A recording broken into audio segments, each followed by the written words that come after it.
May pogi!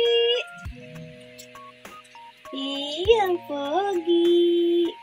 Sinang pogi na to? Ay, Diyos ko po, hindi pala siya pogi. Good morning guys! 7:30 na nga ng umaga na magising kami ni Riley. Ayan, medyo masama yung pakiramdam ni Riley. Sinisipon siya dyan guys.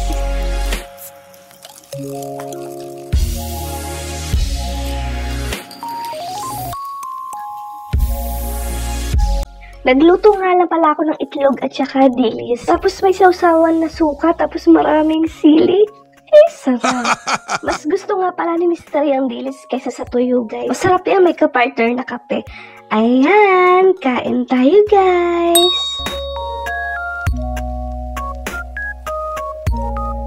Tara, puntahan natin si Mr. kung anong pinaggagawa niya. Ay, Diyos ko po. Yung mahal na mahal niyang mga alaga niya, oh. Tignan mo, may brush pa siya. O, bumili talaga yan sa Shopee ng pang-brush, guys. Buti pa yung mga laruan niya, nililinis niya, guys. Samantalang dito sa bahay, hindi siya makapaghawak ng walis tambo. Diba?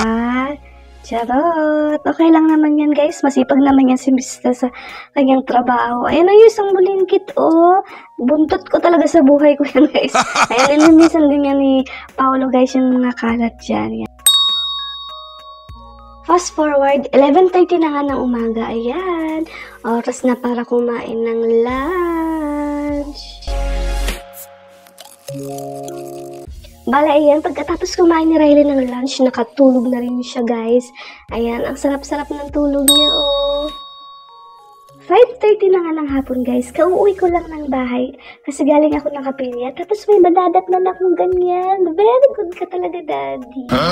Patapos na nga ako sa pagtutupi ng mga damit namin, guys. Ayan, tamang lakad-lakad lang si Riley. Inaalim niya yung sarili niya, guys.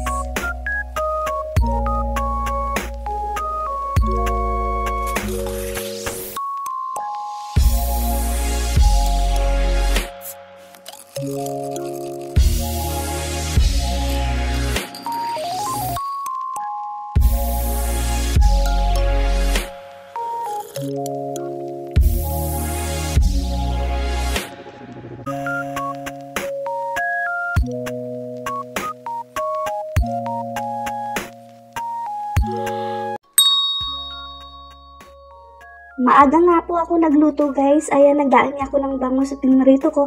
Ito lang ang aming dinner. Pinakain ko na nga rin si Riley dyan, guys. Ayan, no, may bawas yung isa. Maaga nga pala kami kumain ng dinner, guys. Kasi para makapasok na kami ng kwarto. Sobrang init dito, guys. Ayan, pagkatapos kong linisan si Riley, painuman ng mga gamot. Nakakain na rin siya, guys. Nakatulog na rin siya, guys. Oh, katabi ko lang siya dyan kanina eh. Pinapabayaan ko siya. Ayaan kong antokin ka kasi naantok ka na rin. Uminom ka ng gamot, diba? Sabi kong ganyan. Ayan, guys. Natapos na naman po ang ating isang araw. Dito na po namin i-end ang aming video. Pasensya na po, guys, kasi wala masyadong ganap ngayong araw na to. Kasi dito lang din naman po kami sa bahay araw-araw. Ayan, dito na po namin i-end ang aming video. Maraming salamat po sa panonood ninyo. Ingat po tayo palagi. Bye!